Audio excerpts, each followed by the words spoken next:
हम भारत की जमीन पर उतारने का माध्यम थे।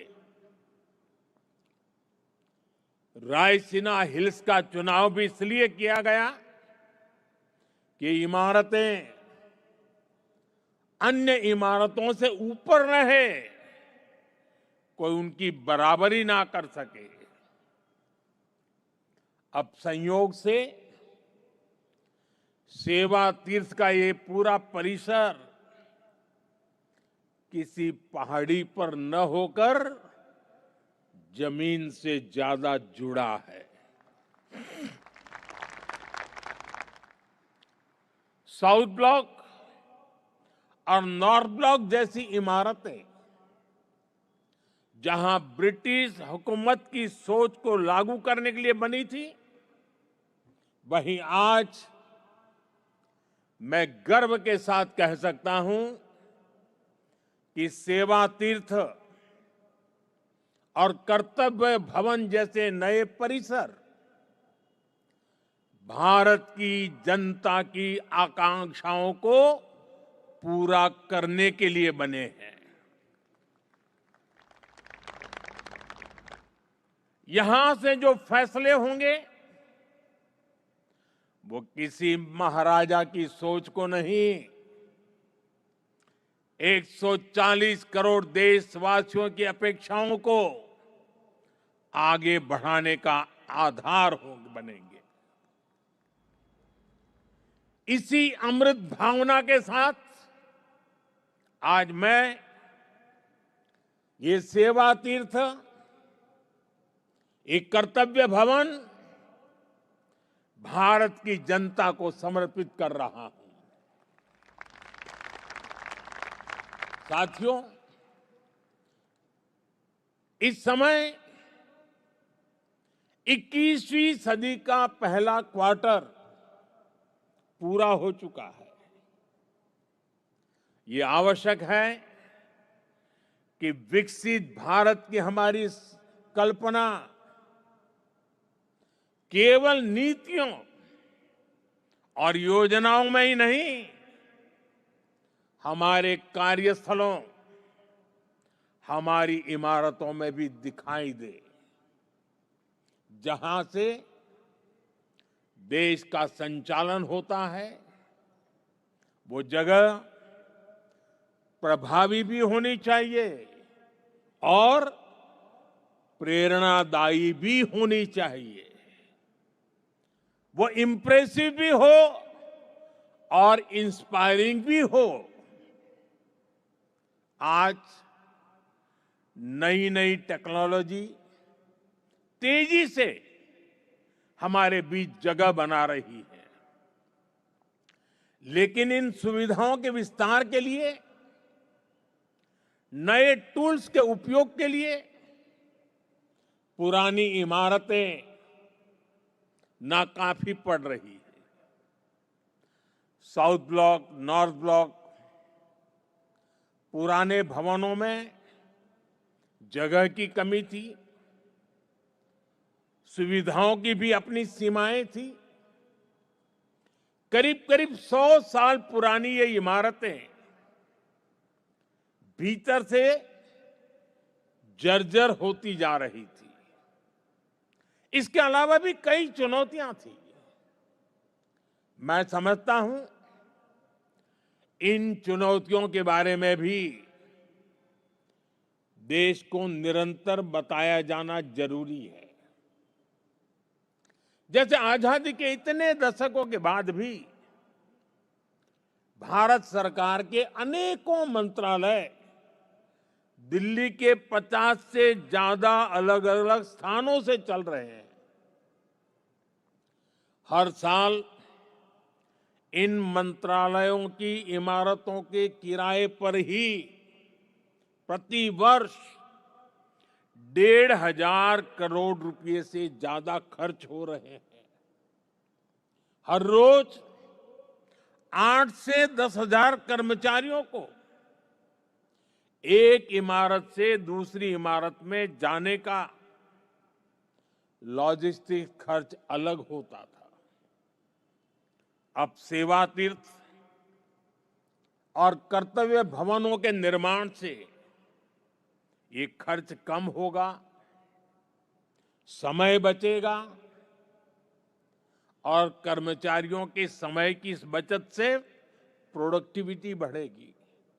साथियों, इस बदलाव के बीच निश्चित तौर पर पुराने भवन में बिताए गए वर्षों की स्मृतियां हमारे साथ रहेगी। अलग अलग समय की चुनौतियों से जूझते हुए वहां से कई महत्वपूर्ण फैसले किए गए हैं। वहां से देश को नई दिशा मिली, सुधार की अनेक पहलें हुई। वो परिसर, वो इमारत भारत के इतिहास का अमर हिस्सा है। इसलिए हमने उस भवन को देश के लिए समर्पित म्यूजियम बनाने का फैसला किया है। वो युगे युगीन भारत म्यूजियम का ही हिस्सा होगी। वो इमारत देश की आने वाली पीढ़ी के लिए एक प्रेरणा केंद्र बनेगी। नई पीढ़ी के युवा जब वहां जाएंगे तो ऐतिहासिक लेगेसी उनका मार्गदर्शन करेगी। साथियों, विकसित भारत की इस यात्रा में ये बहुत जरूरी है कि भारत गुलामी की मानसिकता से मुक्त होकर आगे बढ़े। दुर्भाग्य है, आजादी के बाद भी हमारे यहां गुलामी के प्रतीकों को ढोया जाता रहा। आप देखिए, पहले क्या स्थिति थी। प्रधानमंत्री निवास जहां है उसे रेस कोर्स कहा जाता था। उपराष्ट्रपति के लिए कोई निवास स्थान तय ही नहीं था। राष्ट्रपति भवन तक आने वाले रास्ते को लोकतंत्र में राजपथ कहा जाता था। आजाद भारत में जो सैनिक शहीद हुए उनके लिए कोई स्मारक ही नहीं था। जो सुरक्षा बल, जो पुलिसकर्मी शहीद हुए उनके लिए भी कोई स्मृति स्थल नहीं था। यानी 1947 में स्वतंत्र हुए देश की राजधानी, जहां से देश के बड़े बड़े निर्णय होते थे, वो पूरी तरह गुलामी की मानसिकता में जकड़ी हुई थी। दिल्ली की इमारतों, सार्वजनिक स्थानों, ऐतिहासिक स्थलों पर गुलामी के चिन्ह ही भरे पड़े हैं। लेकिन साथियों, कहते हैं ना, समय का चक्र कभी भी एक जैसा नहीं रहता। 2014 में देश ने तय किया कि गुलामी की मानसिकता अब और नहीं चलेगी। हमने गुलामी की इस मानसिकता को बदलने का अभियान शुरू किया। हमने वीरों के नाम नेशनल वॉर मेमोरियल बनाया। हमने पुलिस की वीरता को सम्मान देने के लिए पुलिस स्मारक बनाए। रेस कोर्स रोड, उसका नाम बदलकर लोक कल्याण मार्ग रखा गया। और ये केवल नाम बदलने का निर्णय नहीं था, ये सत्ता के मिजाज को सेवा की भावना में बदलने का पवित्र प्रयास था। साथियों, हमारे इन फैसलों के पीछे एक गहरी भावना है, एक विजन है। ये हमारे वर्तमान, हमारे अतीत और भविष्य को भारत के गौरव से जोड़ती है। जिस जगह को पहले राजपथ के नाम से जाना जाता था, वहां न पर्याप्त सुविधाएं थी, न आम नागरिकों के लिए समुचित व्यवस्था। हमने उसे कर्तव्य पथ के रूप में विकसित किया। आज वही स्थान परिवारों, बच्चों, देश भर से आने वाले नागरिकों के लिए एक जीवंत सार्वजनिक स्थल बन चुका है। इसी परिसर में नेताजी सुभाष चंद्र बोस की भव्य प्रतिमा स्थापित की गई। लंबे समय तक हमारी राजधानी में अपने महान नायकों की स्मृति को इस रूप में स्थान नहीं मिला था।